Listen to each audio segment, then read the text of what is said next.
सबसे पहले सभी ऑटो वाले भाइयों को दशहरे की, नवरात्रों की, दिवाली की, छठ की और भी जितने बहुत सारे त्योहारों का मौसम है, सबकी बहुत बहुत शुभकामनाएं। और भगवान आप लोगों को खूब खुश रखे, आपके परिवार को खुश रखे, स्वस्थ रखे आप सब लोगों को और खूब तरक्की दे।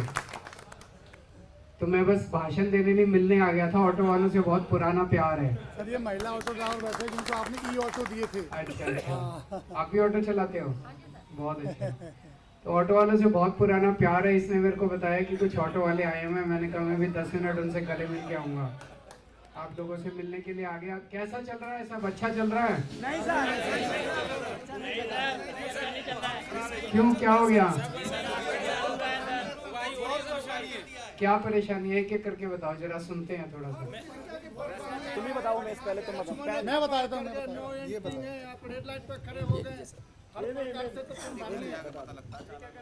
सर सबसे पहली समस्या उन्होंने आते ही ये पैदा कर दी, जो दिल्ली सरकार का अपना पोर्टल था जिस पे हमारी फिटनेस फीस, परमिट फीस, सारी फीसें कटती थी, उन्होंने उस पोर्टल को सेंट्रलाइज पोर्टल कर दिया।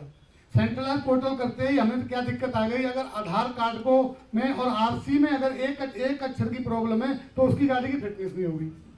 और उन्होंने हर चीज में ओटीपी लगा दिया। फिटनेस फीस कटा हो तो ओटीपी, फिटनेस को डाउनलोड करेंगे तो ओटीपी, परमिट डाउनलोड करेंगे तो ओटीपी। तो अगर यही हाल रहा तो सर कम से कम 6 महीने के अंदर में दिल्ली की 20% ऑटो घर पे खड़े हो जाएंगे जिनको फिटनेस नहीं मिल पाएगी। प्रदूषण के पेपर बनवा उसमें भी ओटीपी, प्रदूषण पेपर बनवा उसमें ओटीपी, ऐसा झमेला डाल दिया है। और अधिकारी, अगर आपने शिकायत कर दी मेरे भ्रष्टाचारी है अधिकारी, तो समझो वो वहीं जम के बैठेगा, उसका ट्रांसफर नहीं होगा। फिर इतना बुरा हाल कर रखा है सर। गाड़ी पास नहीं हो सकती किसी कीमत पे गाड़ी पास नहीं हो रही सर, बहुत परेशान। फीस भी जो पहले जीरो कर रखी थी वो भी कई सारी फीस वापस चढ़ा दी।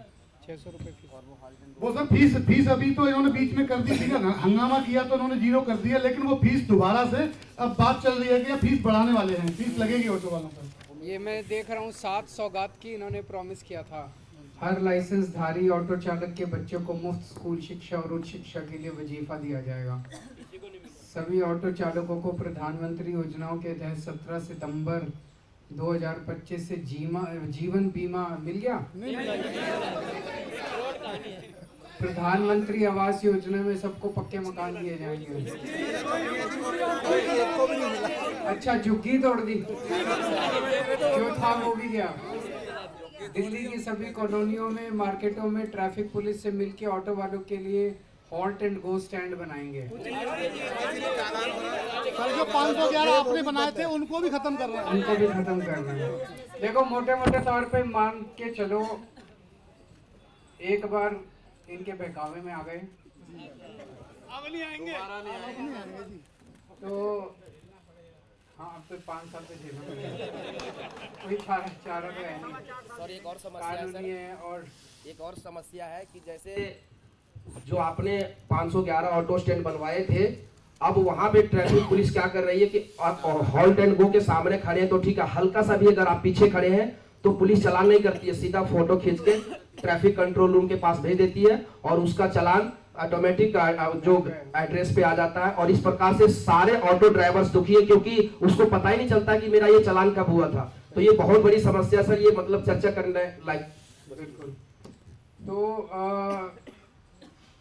हमें याद है जब 2013 में पहली बार चुनाव लड़े थे तो कांग्रेस से भी आप लोग इतने ही परेशान थे और मैं आप लोगों के बीच में आता था। वो वक्त ऐसा था जब ऑटो वालों की कोई बात नहीं करता था, विलन बना रखा था। कहते थे ऑटो वाले चोर, ऑटो वाले डाकू, ऑटो वाले लूटते हैं, ये करते हैं, वो करते हैं। मैंने रामलीला मैदान में आप लोगों की रैली में आया था, तो मेरे को कई मिडिल क्लास वालों ने बोला कि आप तो ऑटो वालों से मिले हुए हो, आप जितना ऑटो वालों के बीच में जाओगे आपको वोट नहीं पड़ेंगे। मैंने हर कॉलोनी में जाके समझाया था लोगों को कि अगर ये चोर होते, लुटेरे होते तो इन्होंने बड़े बड़े मकान बना लिए होते।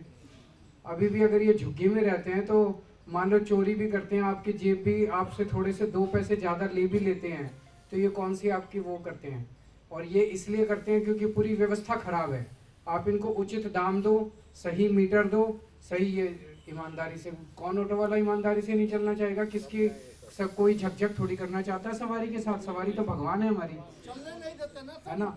सारे ट्रैफिक पुलिस वाले तंग करते हैं, ट्रांसपोर्ट वाले तंग करते हैं, 5 नंबर वाले तंग करते हैं, तब हमें उल्टे सीधे। तो सबसे पहले मैंने आप लोगों की दिल्ली में आवाज़ उठाई थी। आप लोगों के लिए हमारी सरकार ने काम किया था। 10 साल हमारी सरकार रही, मैं आपको नहीं भूला, एक बार आप भूल गए मेरे को। तो अब अपने को 5 साल इंतजार करना पड़ेगा। इन्होंने तो घर भी नहीं छोड़े, बहुत तकलीफ होती है जब देखता हूँ मैं झुग्गियाँ तोड़ रहे हैं, बुलडोजर से तोड़ रहे हैं, बच्चे सड़कों के ऊपर आ गए, उनकी किताबें कापियाँ सारी बुलडोजर के नीचे खराब हो गई। मतलब झुग्गी वालों को पता नहीं इन्होंने क्या क्या इस बार लालच दिया था, पैसे दिए, ये लालच दिया, वो लालच, वही मकान। जहाँ झुग्गी वहीं मकान का वो दिया था। ये क्या पता था जहाँ झुग्गी वहाँ मैदान बना देता आप जहाँ झुग्गी वहाँ मैदान हो गया सर। हाँ, जहाँ झुग्गी वहाँ मैदान, वहाँ मैदान हो गया। इन्होंने जहाँ झुग्गी वहाँ मकान का दिया था। तो अभी थोड़े दिन इंतज़ार करना पड़ेगा। उसके बाद आप सभी लोग एक बारी दोबारा थंपिंग मेजॉरिटी के साथ अपनी सरकार को वापस लाओगे।